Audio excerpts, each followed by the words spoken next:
안녕하세요. 저는 광진구 자양동에 있는 오늘의 교회를 섬기는 목사 백상욱입니다. 우리가 신앙생활하다 보면 천성적으로 성품이 좋은 사람, 착한 사람을 만나게 됩니다. 다른 사람에게 싫은 소리 하지 못하고 다른 사람들과 언제나 평화롭게 지내려고 하는 착한 사람. 그러나 그 사람이 아직 예수님을 믿지 않는 사람이라면 그 사람이 비록 예수님을 믿지 않아도 예수님의 성품에 가까운 사람일까요? 혹은 그 사람이 초신자인 경우에 초신자는 자신의 성품을 따라 이미 성숙한 경지에 이른 것일까요? 천성적으로 착한 사람, 성경은 어떻게 보고 있을까요? 오늘 본문에는 천성적으로 착한 성품을 가진 한 왕의 어리석음에 관한 이야기를 다루고 있는데요. 오늘 주신 하나님의 말씀을 함께 살펴볼까요? 오늘 주신 하나님의 말씀은 열왕기하 8장 16절부터 29절까지의 말씀입니다. 열왕기하 8장 16절에서 29절 말씀입니다. 이스라엘의 왕 아합의 아들 요람 제5년에 여호사밧이 유다의 왕이었을 때에 유다의 왕 여호사밧의 아들 여호람이 왕이 되니라. 여호람이 왕이 될 때에 나이가 32세라.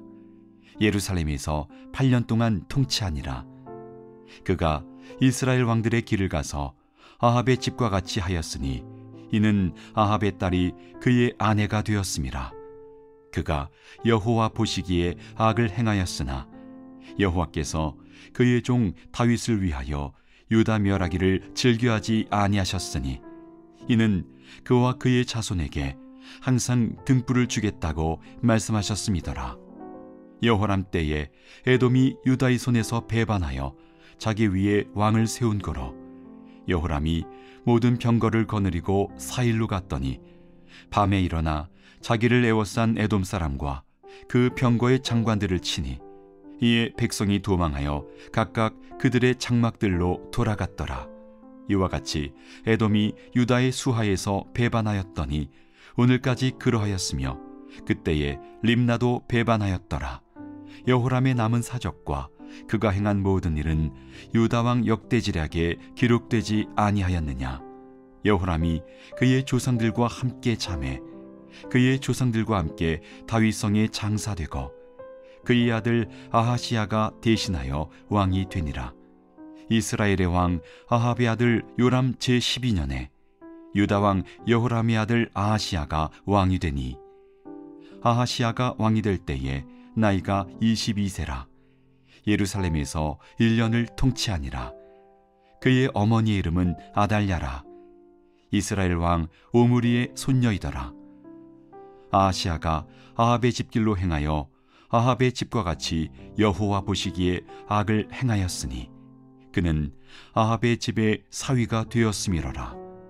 그가 아합의 아들 요람과 함께 길랏 라못으로 가서 아람 왕 하사엘과 더불어 싸우더니 아람 사람들이 요람에게 부상을 입힌지라. 요람 왕이 아람 왕 하사엘과 싸울 때에 라마에서 아람 사람에게 당한 부상을 치료하려 하여 이스라엘로 돌아왔더라.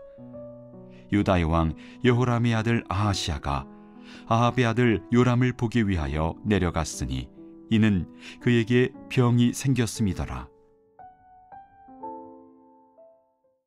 오늘 본문은 유다 왕 여호람과 그의 아들 아하시야 왕에 관한 이야기입니다. 두 왕은 서로 비슷한 평가를 받고 있는데요. 여호람에 관해서 이렇게 평가합니다. 18절에서 이렇게 말씀하시죠.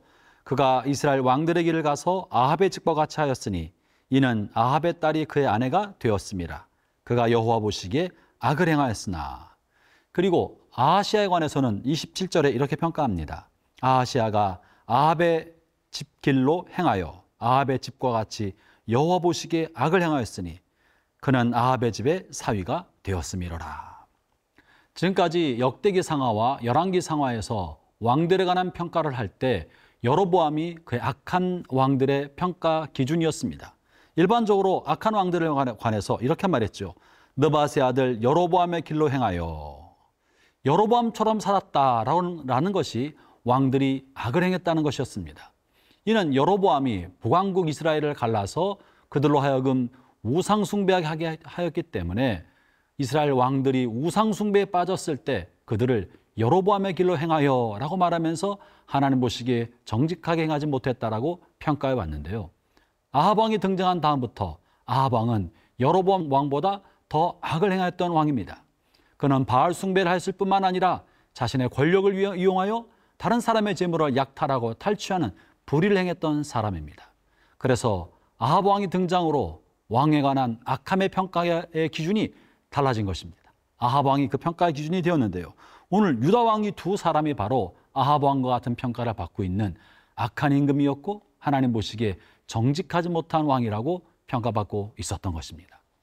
이들의 죄에 대한 하나님의 심판은 이 두 사람의 재위 기간을 짧게 함으로 하나님께서 그들을 심판하신 것으로 여겨집니다. 여로보암 왕은 8년을 재위하였고 아하시아 왕은 1년밖에는 왕위에 있지 않았습니다. 이 모든 것들은 그들이 하나님 보시기에 악을 행하고 아합의 길로 행했기 때문에 그러한 것입니다. 이들은 전쟁에 출전하였다가 전쟁에서 참패하고 또 이들이 재위하고 있는 동안에는 많은 전쟁에서 패배함으로 영토가 대거 줄어드는 그런 영향력을 미쳤던 사람입니다. 오늘 본문에서도 에돔과 림나가 유다로부터 독립하고 그들이 독립함으로 영토가 줄어들었다는 표현을 오늘 본문에서도 22절에서도 하고 있습니다. 본문에서 매우 중요한 사실 중에 하나는 이들이 비록 용서받을 수 없는 범죄를 하고 악을 행하였지만 본문은 굉장히 중요한 언급을 하고 있습니다. 그것이 19절의 말씀입니다. 제가 읽어보겠습니다. 여호와께서 그의 종 다윗을 위하여 유다 멸하기를 즐겨 하지 않으셨으니 이는 그와 그의 자손에게 항상 등불을 주겠다고 말씀하심이었더라. 두 왕이 잘못하였음에도 불구하고 그들이 다윗 왕의 후손들이었기 때문에 하나님께서는 다윗을 생각하시고 다윗이 하셨던 이전의 약속을 기억하시고 유다 왕국을 멸망시키지 않으셨고 그의 후손들에게 항상 등불을 주시겠다, 항상 돌봐주시겠다, 은혜의 날개 가운데 두시겠다고 하신 약속을 기억하고 그렇게 행하셨다는 것입니다. 이것이 이제 역사 속에 어떻게 나타납니까? 여호람 왕과 아하시아 왕이 악을 행하여 일찍 죽고 심판받았으나 그들의 묘실이 왕의 후손의 묘실과 함께 있었고 조상의 묘실에 장사 지내게 되었다는 것으로 그들이 하나님의 돌보신 가운데 있었다는 것을 표시합니다. 본문 24절이 그런 말씀입니다. 여호람이 그의 조상들과 함께 잠에 그의 조상들과 함께 다윗성에 장사되고 그의 아들 아하시아가 대신하여 왕이 되니라. 당시 유대 사회에서는 시신을 어떻게 장례 지내느냐가 그의 죽음 이후의 삶에 관한 이야기를 들려준다고 믿었습니다. 이들은 부활을 믿었기 때문에 시신이 조상들과 함께 조상의 묘실에 안장되면 이것이 하나님의 품에 안장되고 깨끗한 몸으로 부활할 수 있다고 여겼던 것이죠. 이들이 만약에 하나님 앞에 저주받고 심판받으면 길거리의 들짐승들에게 먹이로 던져지고 들짐승에게 시신이 훼손되게 됐을 때 저주받은 것이라고 여겼던 것입니다. 조상 다윗성에 장사되었다는 말은 하나님 품에 들어갔다, 영원한 안식에 들어갔다, 하나님이 돌보셨다는 것을 상징적으로 예표적으로 말해주고 있는 것입니다. 본문이 왜 중요합니까? 이것은 하나님께서 다윗에게 한 약속대로 그의 후손을 돌보시고 계신다는 것입니다. 여기서 다윗은 사실 다윗의 후손인 예수 그리스도를 상징적으로 말해주는 것입니다. 우리가 그리스도 안에 있을 때, 그리스도의 약속 가운데 머물고 있을 때, 때때로 우리가 범죄하고 실수하고 잘못을 해도 하나님께서는 그리스도에게 하셨던 그 약속 때문에 우리를 돌보시고 지키시며 하나님의 영원한 자녀로 삼으시고 마침내 영원한 다윗성, 새 예루살렘성, 하나님 나라 천국으로 인도해 주신다는 것을 상징적으로 구약의 예표로 말해주고 있는 것입니다. 사랑하는 형제자매 여러분, 저와 여러분의 삶은 안전합니다.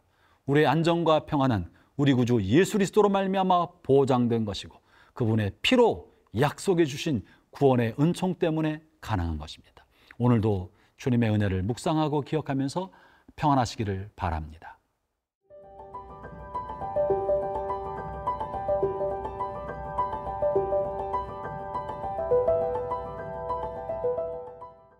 그렇다면 여호람 왕과 아하시아 왕의 잘못은 무엇일까요? 오늘 본문 18절을 보면 아합의 딸이 여호람 왕의 아내가 되었다라고 묘사되어 있고 본문 26절에서는 아합의 딸 아달랴가 아하시아 왕의 어머니로 소개되고 있습니다. 다시 말하면 이들은 하나님께서 원치 않고 하나님께서 심판할 대상인 아합 왕의 가문과 혈연적으로 연결된 사람이었습니다. 그렇기 때문에 북왕국 이스라엘이 아람과의 전쟁을 하고 있을 때 유다 왕 여호람과 아하시아 왕은 자신의 친족인 아합 왕의 가문이 전쟁 참여를 요청할 때 그 전쟁에 참여했던 것입니다. 하나님은 북쪽에 있는 아람 군대를 동원해서 악한 임금 아합의 왕과 그 가문을 심판하시고자 하셨는데 그 전쟁에 분별력 없는 여호람 왕과 그리고 아하시아 왕이 참전하여 자신의 혈족을 도와주고 그리고 북이스라엘을 도와주다가 참변을 당한 것입니다. 사랑하는 형제자매 여러분, 민족 간의 화해는 얼마나 좋은 것입니까? 분열된 나라가 하나로 된다는 것은 얼마나 타당한 일입니까? 동족이 고통을 받고 있을 때 함께 고통에 동참하기 위하여 전쟁을 함께하고 고난에 동참하는 것은 얼마나 가치 있고 아름다운 일입니까? 그러나 하나님께서 경영하고 계시는 바와 어긋나고 있다면 그저 민족 간의 화합과 또 평화지향적인 생각과 다른 사람과 무조건 좋게 지내는 것만이 능사가 아니라는 것을 본문을 통해서 알 수 있습니다. 우리는 흔히 요즘 사회에서 많이 이야기되는 인권 문제나 혹은 정치적 올바름에 관련된 분야에 있어서 이것을 최고의 이데올로기처럼 생각하고 최고의 시대정신이라고 생각해서 그런 방향에 참여하고 동조하는 것이 마치 앞선 사람이요 지성인처럼 생각하는 경향이 없지 않아 있습니다. 화합과 평화 그리고 일치, 정치적 올바름은 좋은 이슈임에는 틀림없으나 그러나 그것보다 더욱더 중요한 것은 과연 하나님의 뜻은 어디 있나? 과연 이 시대를 향한 하나님의 뜻이 무엇인가를 겸손한 마음으로 하나님 앞에 묻고 하나님의 뜻을 분별한 일을 하지 않고 하나님 뜻보다 인권과 화합과 평화와 정치적 올바름을 앞세운다면 그것은 인간의 의가 드러나고 자기 의를 앞세우는 것에 지나지 않는 것입니다. 오늘 본문의 아하시아 왕은 착한 사람이고 온유한 사람이었으나 하나님의 뜻을 앞세우고 하나님의 뜻이 무엇인지를 묻는 이 중요한 일을 놓쳤기 때문에 그는 하나님 앞에 심판받아 결국 1년밖에 안 되는 짧은 재위기간을 하고 패망하게 된 어리석은 왕이 되어버리고 말았던 것입니다. 올 하루 사는 동안에 하나님을 묵상하고 그 뜻이 무엇인지 날마다 겸손히 듣고 순종하는 복된 하루 사시기를 주의 이름으로 축원합니다.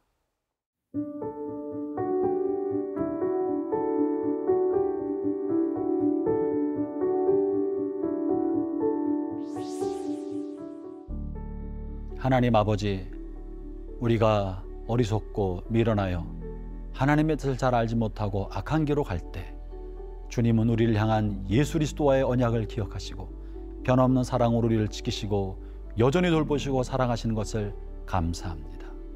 우리 하나님을 믿고 하나님의 뜻을 묻지 않고 어리석은 잘못을 범할 때 성령께서 우리 안에 계셔서 우리를 바른 길로 인도하여 주시고 먼저 하나님을 경외하는 마음, 하나님의 뜻을 구하는 마음, 하나님의 뜻에 순종하고자 하는 마음 갖도록 이끌어 주옵소서.